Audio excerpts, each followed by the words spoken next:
Zenó va ser deixeble de Parmènides i membre de l'escola dels Eleàtics, escola fundada pel mateix Parmènides. La seva principal aportació va ser desenvolupar una espècie de mètode de reducció a l'absurd per provar les teories del seu mestre. La reducció a l'absurd consisteix a intentar demostrar allò que es vol refutar per acabar arribant a una contradicció.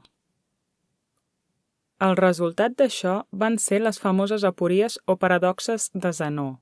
Els seus arguments se centraran en el problema del moviment i la multiplicitat, i aquí en veurem dos en contra del moviment, el d'Aquil·les i la tortuga i el de la fletxa. En el primer se'ns presenta una situació. Aquil·les, el més veloç dels grecs, fa una carrera amb un dels animals més lents, la tortuga. Per ser magnànim, l'atleta decideix donar-li uns metres d'avantatge a la tortuga, que se situa més endavant.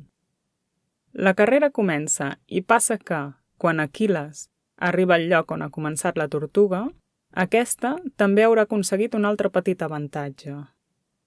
I encara que Aquil·les arribi a aquest altre punt, la tortuga haurà aconseguit un altre petit avantatge. De fet, cada cop que Aquil·les superi l'avantatge anterior, la tortuga haurà aconseguit un altre avantatge, per petit que sigui, que l'atleta haurà de tornar a superar. La conclusió lògica d'aquest argument ens fa arribar a una situació absurda. Aquil·les mai podrà avançar la tortuga. L'argument de la fletxa es basa en la premissa que un objecte en repòs ocupa un espai idèntic a si mateix. Imaginem que algú tira una fletxa i tractem de visualitzar la seva trajectòria. En cada instant, la fletxa tindrà una posició determinada i ocupa un espai idèntic a les seves dimensions. Això significa que en cada instant la fletxa, en realitat, es troba en repòs. I la suma d'instants en repòs no pot crear el moviment.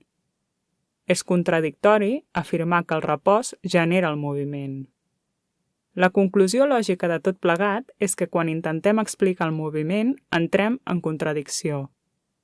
Les dues situacions són paradoxes perquè contradiuen l'experiència quotidiana. Per això, Zenó, seguint a Parmènides, defensarà que el moviment en realitat no existeix i el que experimentem és una il·lusió. I amb això hem acabat l'explicació de les dues paradoxes de Zenó.